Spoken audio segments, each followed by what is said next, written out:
صلوا علی الحبیب۔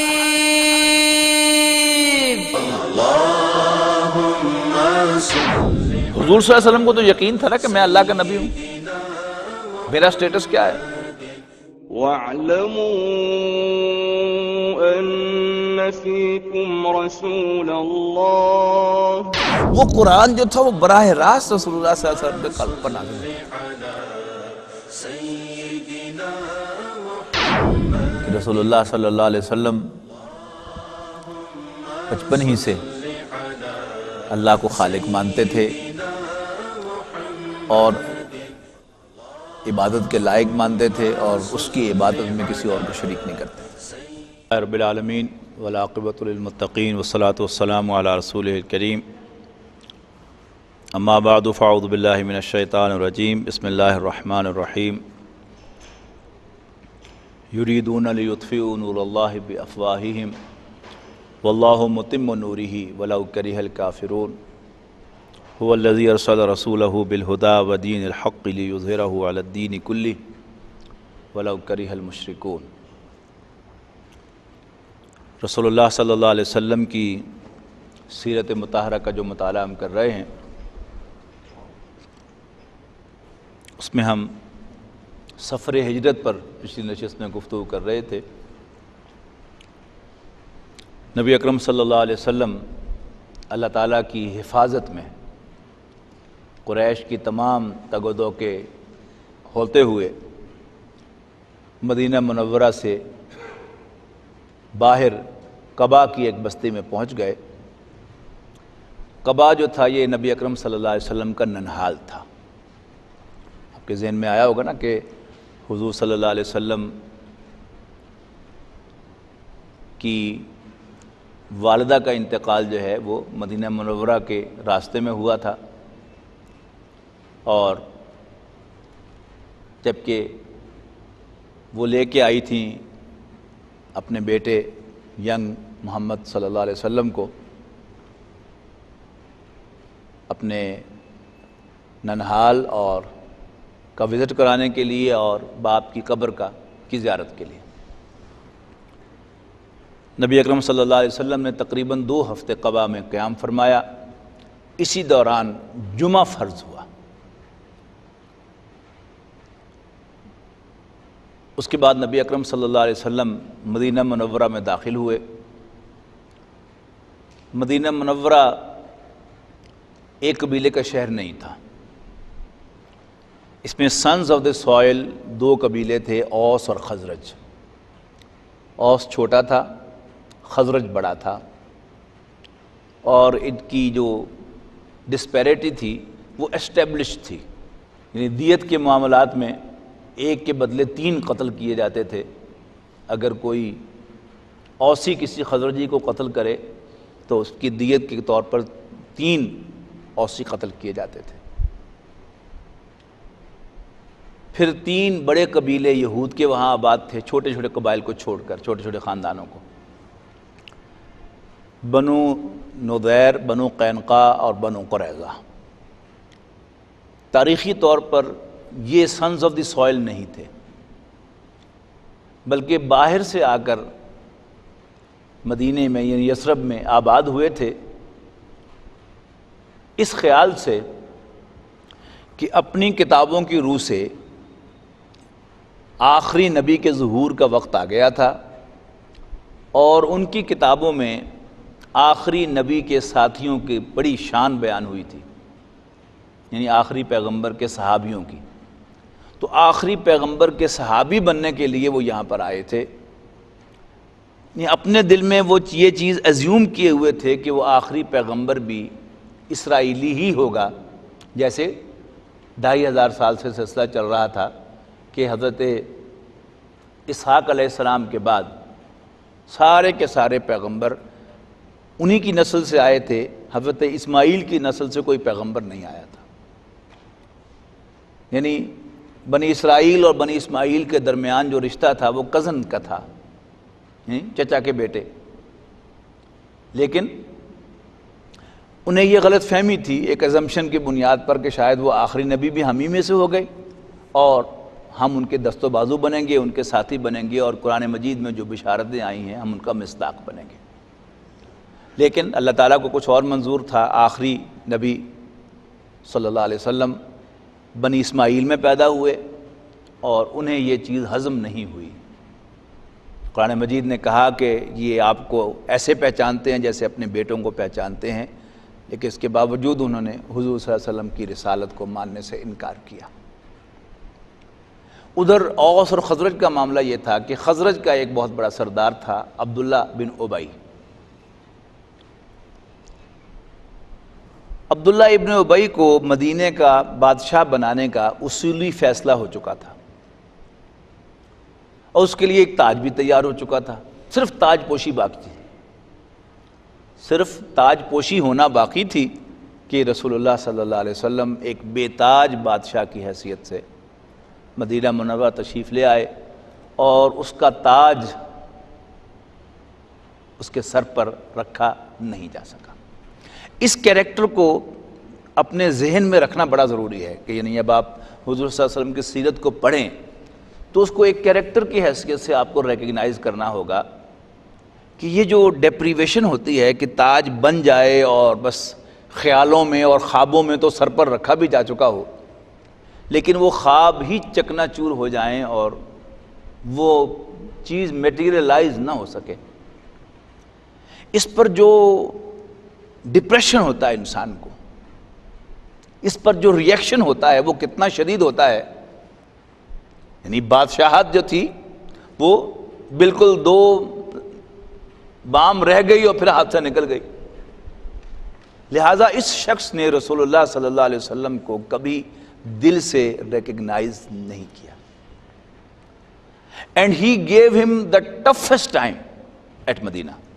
یعنی حضور صلی اللہ علیہ وسلم کی مدنی زندگی میں جس شخص نے رسول اللہ صلی اللہ علیہ وسلم کو ذاتی سطح پر بھی اور اس اجتماعی جد و جہد کے اندر بھی سب سے زیادہ پریشان کیا ہے، یعنی موٹے موٹے واقعات تو آپ کو معلوم ہی ہیں۔ مثلا غزوہ احد کے موقع پر یہ 300 افراد کو لے کر واپس آیا ہے۔ یہ تصور کیجئے کہ 3000 کا لشکر آ رہا ہے اور اس کے مقابلے میں حضور صلی اللہ علیہ وسلم 1000 کو لے کر نکلے ہیں، ان میں سے 300 نکل کے باہر آ گئے، تو کتنا بڑا سٹ بیک اس نے حضور صلی اللہ علیہ وسلم کو پہنچایا ایز اے لیڈر۔ پھر حضور صلی اللہ علیہ وسلم پر ذاتی حملہ، حضرت عائشہ پر تہمت لگانے والا شخص بھی یہی ہے۔ پھر اس نے کیا کچھ نہیں کہا رسول اللہ صلی اللہ علیہ وسلم کو۔ تو قرآن مجید پڑھیں آپ تو آپ کو ملتا ہے، سیرت کی کتابوں میں آپ کو ملتا ہے یہ سب کچھ۔ تو یہ وہ شخص تھا عبداللہ ابن ابی۔ تھرو آؤٹ یعنی مکی زندگی حضور صلی اللہ علیہ وسلم کی مدنی زندگی میں تھرو آؤٹ آپ کو یہ کیریکٹر جو ہے وہ اپنا رول پلے کرتا ہوا نظر آئے گا۔ تو اگر یہ کیریکٹر یاد ہو تو پھر آپ کو آگے پڑھنا جو ہے بڑا آسان ہوتا ہے۔ بہرحال رسول اللہ صلی اللہ علیہ وسلم کا ان جنرل بڑا زبردست استقبال ہوا۔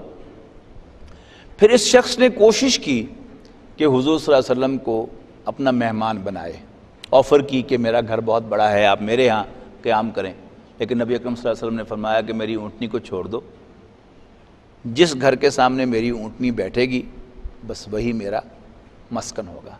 تو اللہ تعالیٰ نے یہ سعادت پھر حضرت ابو ایوب انصاری رضی اللہ تعالیٰ عنہ کو نصیب فرمائی کہ رسول اللہ صلی اللہ علیہ وسلم ان کے مہمان ہوئے۔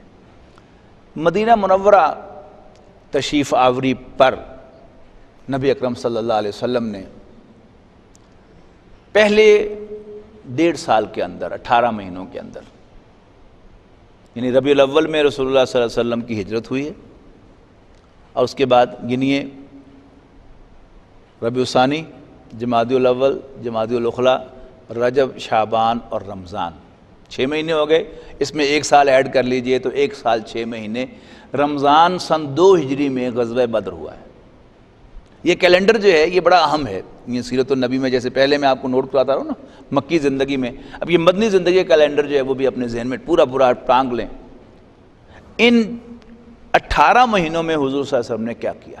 نمبر 1، مسجد نبوی کی تعمیر، اور اس تعمیر میں رسول اللہ صلی اللہ علیہ وسلم نے چودھری کی حیثیت سے نہیں، ایک ورکر کی حیثیت سے کام کیا ہے۔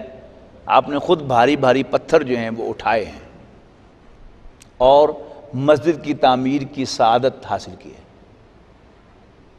مسجد نبوی جو تھی یہ صرف مسجد ہی نہیں تھی، یہ اسلامک سینٹر تھا، یعنی آج کی جو ویسٹ کی اصطلاح ہے نا، اسلامک سینٹر، مسلم سینٹر، جتنی بھی امریکہ کے اندر مساجد بنی ہیں وہ بیسیکلی موسٹ آف دیم وہ سینٹرز کی حیثیت سے رجسٹرڈ ہیں، اس سینٹر کے اندر پھر ایک ماسک ہے۔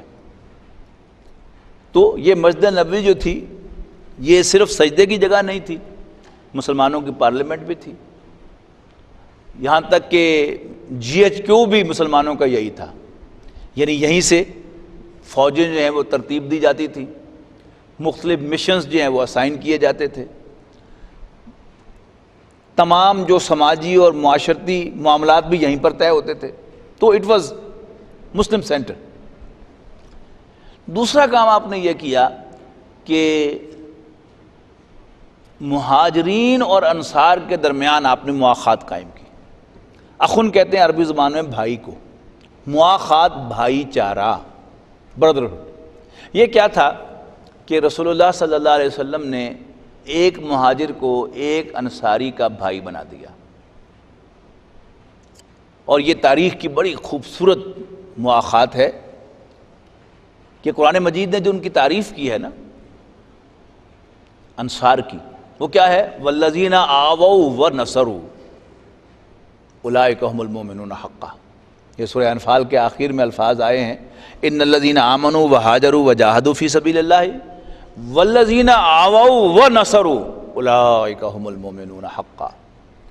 یقیناً وہ لوگ جو ایمان لائے، انہیں ہجرت کی، اللہ کے راستے میں جہاد کیا، اور اس کے پلڑے کی چیز قرار دیا ہے والذین آووا ونصروا، اور وہ لوگ جنہوں نے انہیں پناہ دی اور ان کی مدد کی، یہ سب کے سب پکے سچے مومن ہیں۔ اب کیسے مدد کی؟ واقعات ملتے ہیں کہ انہوں نے گھروں میں دیوار کھینچ دی کہ بھائی اللہ کے رسول نے تمہیں میرا بھائی بنا دیا ہے، اب یہ آدھا مال میرا ہے آدھا تمہارا ہے۔ اگرچہ مہاجرین نے اکثر و بیشتر جو ہے وہ شکریہ کے ساتھ ان کے ان جذبات کو قدر کرتے ہوئے اپنا کام کیا ہے۔ مثلا ایک صحابی نے کہا اپنے بھائی سے کہ بھائی یہ سب کچھ تمہیں مبارک ہو، تم مجھے بازار کا راستہ بتا دو، کاروبار کرنا مجھے آتا ہے، میں خود کر لوں گا۔ اور ایسے آپ کو معلوم ہے کہ بہت سے لوگ ہیں ہمارے اس معاشرے کے اندر کہ جو بڑی چھوٹی سطح سے اٹھے اور پھر وہ ملونر بن گئے، یعنی کاروبار کی ٹیکنیک اللہ تعالیٰ نے جس کو سجھائی ہو۔ کاروبار ہے کیا؟ 4 چیزوں کا نام ہے، کیا خریدنا ہے، کہاں سے خریدنا ہے، اور کہاں بیچنا ہے، اور کس وقت بیچنا ہے۔ آپ یہ 4 فیصلے صحیح کر دیں تو آپ سکسیسفل بزنس مین بن جاتے ہیں۔ تو اللہ تعالیٰ نے جسے بھی یہ 4 فیصلے کرنے جو ہیں وہ سکھائے ہوں تو وہ پروفٹ بھی کرتا ہے، خواہ اس کے پاس بنیادی سرمایہ نہ بھی ہو، تھوڑا سا بھی ہو اس سے بھی بنا لیتا ہے۔ بہرحال ایسی بھی مثال آئی ہے سامنے کہ ایک انصاری اپنے مہاجر بھائی کو گھر لے کر گیا، گھر کا سامان سارا ڈیوائیڈ کر دیا، 2 بیویاں تھیں، تو اس نے کہا کہ میرے لیے یہ بات جو ہے وہ انتہائی نامناسب ہے کہ میرے پاس 2 بیویاں ہوں اور تمہارے پاس کوئی بیوی نہ ہو، پردے کے احکام ابھی آئے نہیں تھے، یہ میری 2 بیویاں ہیں، تمہیں جو پسند ہو مجھے بتا دو تاکہ میں اسے طلاق دے دوں اور پھر تم اس سے نکاح کر لینا۔ انپریسیڈنٹڈ مواخات ہے یہ۔ بہرحال یہ دوسرا کام تھا جو آپ نے کیا۔ تیسرا کام آپ نے یہ کیا کہ آپ نے مدینے کے اندر امن قائم کرنے کے لیے، اوس اور خزرج تو پہلے ہی آپ کے میزبان تھے، یہود کو بھی آپ نے شامل کر لیا ہے، اور ان 5 قبائل کے ساتھ یعنی ایک معاہدہ رسول اللہ صلی اللہ علیہ وسلم نے کیا جسے میثاق مدینہ کہا جاتا ہے۔ اس معاہدے کی روح سے یہ بات طے پائی کہ یعنی اوس اور خزرج نے تو پہلے کہہ دیا تھا کہ ہم اپنے بچوں کی طرح آپ کی حفاظت کریں گے، یعنی انہوں نے تو گویا آپ کو اڈاپٹ کر لیا ایز دیئر سن۔ لیکن میثاق مدینہ سے یہ بات طے ہوئی کہ جب بھی کسی ایک فریق پر باہر سے کوئی حملہ آور ہوگا تو سب کے سب مل کر اس کے خلاف لڑیں گے اور فائنینشلی بھی کنٹریبیوٹ کریں گے. یہ اس کی اہم ترین شک تھی، باقی ساری تفصیل میں نہیں بیان کر رہا. اور دوسری اہم جو اس کی شک تھی وہ یہ تھی کہ ہر قبیلہ انٹرنلی آٹونومس ہوگا، اس کے نظام کو نہیں چھیڑا جائے گا. البتہ جہاں قبائل کے درمیان کوئی ڈسپیوٹ پیدا ہوگا اور وہ آپس میں بیٹھ کر طے نہیں کر سکیں گے تو رسول اللہ صلی اللہ علیہ وسلم کا فیصلہ آخری فیصلہ ہوگا ان قبائل کے سلسلے میں. گویا انڈائریکٹلی حضور صلی اللہ علیہ وسلم کی سیاسی حیثیت وہاں پر تسلیم کر لی گئی. اور حضور صلی اللہ علیہ وسلم کی یہ جو کام تھے، خاص طور پر میثاق مدینہ، اس کو حضور صلی اللہ علیہ وسلم کی اسٹیٹس مین شپ کا شاہکار کہا جاتا ہے کہ آپ نے بڑی خوبصورتی کے ساتھ ان تمام معاملات کو خوش اسلوبی کے ساتھ ایسے طے کیا کہ گویا آپ نے یہود کے ہاتھ باندھ دیے اور وہاں پر آپ نے اپنی سیاسی حیثیت کو اسٹیبلش کر لیا. اب انٹرنلی امن ہو گیا. اب رسول اللہ صلی اللہ علیہ وسلم باہر نکلے ہیں، یعنی یہ کام 6 مہینے کے اندر ہو گئے تھے. اور اب باقی جو 1 سال ہے اس میں رسول اللہ صلی اللہ علیہ وسلم مدینہ منورہ سے باہر نکلے ہیں. اس میں کیا کیا ہے آپ نے 8 مہمیں روانہ کی، مشنز روانہ کیے ہیں اور ایک امیر مقرر کیا ہے ہر مشن کا. 8 میں سے 4 میں رسول اللہ صلی اللہ علیہ وسلم خود بھی شریک ہوئے ہیں. لہذا 4 جو ہیں وہ غزوات ہیں، اس لیے کہ وہ مہم جس میں رسول اللہ صلی اللہ علیہ وسلم خود شریک ہوں اسے غزوہ کہا جاتا ہے ٹیکنیکلی، اور جس میں آپ شریک نہ ہو اسے سریہ کہا جاتا ہے. تو 4 سرایا تھے، سریہ کی جمع سرایا اور غزوہ کی جمع غزوات، اور 4 ہی غزوات تھے کہ جس میں رسول اللہ صلی اللہ علیہ وسلم شریک ہوئے 4 میں، اور 4 میں آپ نے اور لوگوں کو امیر بنا کر بھیجا. اب یہ سارے کے سارے جو ہیں یہ غزوہ بدر سے پہلے کے ہیں. ان کی تفصیل انشاءاللہ میں اگلی مرتبہ آپ کو بتاؤں گا، لیکن جو ان کا آبجیکٹو تھا اسے سمجھ لیجئے. اس میں سے ایک کا تعلق تو جغرافیہ کے ساتھ ہے، یعنی اتنا جغرافیہ تو میں سمجھتا ہوں کہ ہر ایک کو آتا ہے. ذہن میں یہ ہے کہ جو عربین پیننسولا ہے، سعودی عرب جو ہے، وہ ایک یعنی تکون سی ہے جو اوپر سے ذرا، بالکل تکون تو نہیں ہے کہ کونے نکلے ہوئے ہوں، اوپر سے ذرا ٹیپرنگ ہے نسبتاً اور نیچے سے براڈ ہے. یہ ہے نا ذہن میں. اچھا، دوسری بات یہ کہ اس میں نقشے میں دیکھتے ہیں ہم تو بائیں جانب یعنی مغرب کی جانب سمندر ہے، اسی پر جدہ کی بندرگاہ ہے اور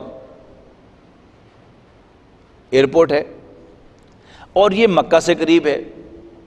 آپ میں سے اکثر حضرات نے الحمدللہ حرمین کو وزٹ کیا ہے تو یہ ذہن میں ہے کہ جدہ سے مکہ مکرمہ قریب ہے. اور پھر نارتھ میں مدینہ منورہ ہے. فردر نارتھ آپ جائیں گے تو پھر آگے کیا ہے؟ سیریا ہے، فلسطین ہے. پھر یہیں سے پھر آپ تھوڑا سا یعنی ایسٹ کی طرف جائیں تو پھر ترکی ہے، اور پھر ترکی سے آپ جو ہیں وہ یورپ میں داخل ہو جاتے ہیں. استنبول جو ہے وہ آدھا یورپ میں ہے، آدھا ایشیا میں. اب مکہ کے لوگ جو تھے یہ سارے کے سارے تجارت پیشہ لوگ تھے. مکے میں نہ بارش ہوتی تھی، نہ پانی میسر تھا، لہذا نہ کوئی ایگریکلچر تھی. پتھریلے نوکیلے پہاڑ اور ریت، جس کے لیے وہ اونٹ کا وہ پاؤں جو ہے وہ اللہ تعالیٰ نے بڑا سوٹیبل بنایا تھا اس کے لیے کہ وہ ایک پورا کشن ہے نیچے اس کے کہ وہ نوکیلے پہاڑوں پر بھی فرسٹ کلاس مزے سے چلتا ہے. اور انڈسٹری کا کوئی سوال ہی نہیں. معیشت کا سارا دارومدار تجارت پر ہے. تجارت کیا تھی؟ تجارت تھی اصل میں ٹرانسپورٹیشن. 2 حصے تھے اس کے بھی. ایک تو سال کے بعد حج سیزن آتا تھا اور پورے عربین پیننسولا سے لوگ حج کرنے کے لیے آتے تھے، اور ایک منڈی لگتی تھی وہاں پر، کنزمپشن ہوتی تھی، اس سے مکے کے لوگ کمائی کرتے تھے۔ یہ ایک آسپیکٹ ہے۔ دوسرا آسپیکٹ کیا تھا؟ وہ تھا ٹرانسپورٹیشن۔ جیسے ہمارے ملک میں نواز شریف صاحب اپنا کارنامہ بجا طور پر گنواتے ہیں کہ میں نے موٹر وے بنایا۔ اب موٹر وے ایک تو ہے نا ہمارے لیے اس کی حیثیت وہ سیکنڈری ہے، لیکن اس کی اصل حیثیت کیا ہے کہ وہ چائنا سے جو سامان جو ہے وہ آ رہا ہے، وہ موٹر وے کے ذریعے جو ہے وہ جب پوری موٹر وے کا جال جو ہے ان کے خیال کے مطابق بچ جائے گا تو وہ کراچی جو ہے اور وہ جو نئی بندرگاہ بنی ہے گوادر، وہ وہاں تک پہنچ سکے گا۔ سڑکوں کا ایسا جال بچھانا کہ جس سے چائنا کا مال جو ہے وہ سمندر تک پہنچ جائے، گرم پانی تک، اور پھر آگے سے پھر ٹرانسپورٹ ہو جائے۔ ذہن میں رکھیے گا اس وقت نہر سویز بھی نہیں تھی، لہذا کیا ہوتا تھا، انڈیا سے اور یہ سارے ایسٹ سے جو مال تھا وہ یمن کی بندرگاہ پہ اترتا تھا۔ اب یہاں سے وہ خشکی کے راستے جو ہے وہ اوپر جاتا تھا شام کی طرف، اور پھر آگے وہ یورپ میں پہنچ جاتا تھا مال۔ اب جو یہ سارا عربین پیننسولا کا یہ ریگستان، اس کی جو ٹرانسپورٹیشن تھی اس کو مونوپولائز کیا ہوا تھا قریش نے۔ کیسے کہ باقی سب کے قافلے لٹ جاتے تھے، لیکن قریش کیونکہ یہ کعبے کے متولی تھے تو ان کو ایک سینکٹیٹی حاصل تھی پورے عرب میں کہ ان کے قافلوں کو کوئی نہیں لوٹتا تھا۔ جیسے ماضی قریب تک، اب تو نہیں رہا وہ معاملہ، ماضی قریب تک جب کہیں کوئی ڈاکو بس وغیرہ لوٹتے تھے تو پتہ چل جائے، کسی قافلے کو لوٹتے تھے، پتہ چل جائے کہ کوئی سید ہے تو اسے سید بادشاہ کہہ کر اس کا مال واپس کر دیتے تھے۔ احترام رسول اللہ صلی اللہ علیہ وسلم کا کہ آپ ان کی اولاد ہیں، لہذا آپ کا مال ہم نہیں لوٹیں گے۔ تو قریش کا قافلہ نہیں لٹتا تھا۔ اسی کو کہا گیا ہے سورہ قریش کے اندر لِإِيلَافِ قُرَيْشٍ إِيلَافِهِمْ رِحْلَةَ الشِّتَاءِ وَالصَّيْفِ، گرمی اور سردی کے سفر کو ہم نے مانوس بنایا ہے قریش تمہارے لیے، لہذا تمہیں بھی چاہیے کہ تم اس گھر کے رب کی بندگی کرو۔ اب حضور صلی اللہ علیہ وسلم نے جو مشن بھیجے، اس کے ذریعے سے رسول اللہ صلی اللہ علیہ وسلم نے قریش کو نوٹ کروایا کہ میں تمہارے راستے میں بیٹھا ہوں، تمہارے تجارتی راستے مدینے کے دائیں بائیں سے ہو کر گزرتے ہیں، I can intercept them۔ دوسرا کام یہ کیا کہ آپ نے قریش کی حیثیت اس وقت جزیرہ نما عرب میں وہی تھی جو آج دنیا میں امریکہ کی ہے، اور امریکہ کے دشمن کے ساتھ دوستی کرنا کوئی چھوٹا موٹا ملک جو ہے وہ افورڈ نہیں کر سکتا۔ اچھے جذبات ہوں گے لیکن کوئی معاہدہ، یہ ہمارے صدر وزیر اعظم صاحب جو ہے وہ جاتے ہیں دوسرے ملکوں میں تو چھوٹے موٹے تجارتی معاہدے اسی کی تصویریں وغیرہ بنوا کے لے آتے ہیں، لیکن کو پاکستان کے ساتھ کوئی فوجی معاہدہ کوئی کرے ملک، یہ کسی کی بس کی بات نہیں ہے۔ ہاں چائنا جو ہے وہ اس پوزیشن میں ہوتا ہے کہ وہ کھڑا ہو کر کوئی معاہدہ جو ہے وہ کر لے، اس لیے کہ ذرا کچھ نہ کچھ اس کا سٹیچر جو ہے وہ بڑا ہے۔ تو حضور صلی اللہ علیہ وسلم کے یہ ساتھی جاتے تھے، مختلف قبائل کو الائی بننے کی دعوت دیتے تھے کہ ہمارے اتحادی بن جاؤ رسول اللہ صلی اللہ علیہ وسلم کی طرف سے۔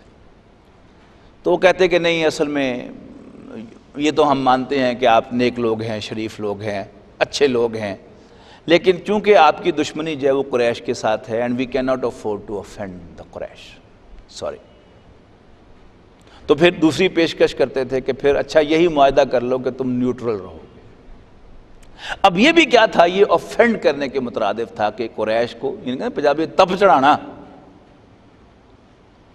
یہ رسول اللہ صلی اللہ علیہ وسلم نے دو کام جو کیے، اس کے نتیجے میں پھر غزوہ بدر ہوا۔ انشاءاللہ اس کی تفصیل ہم اگلی نشست میں دیکھیں گے کہ وہ ایکسپیڈیشنز جو آپ نے بھیجی تھیں وہ باقاعدہ تاریخوں کے ساتھ، اور جو کس کی امارت میں وہ دستہ بھیجا تھا، وہ ساری انشاءاللہ میں آپ کے سامنے رکھوں گا۔ اقول قولی ھذا واستغفر اللہ لی ولکم ولسائر المسلمین والمسلمات۔ صلوا علی الحبیب۔ اللهم صل على سيدنا محمد اللهم صل على سيدنا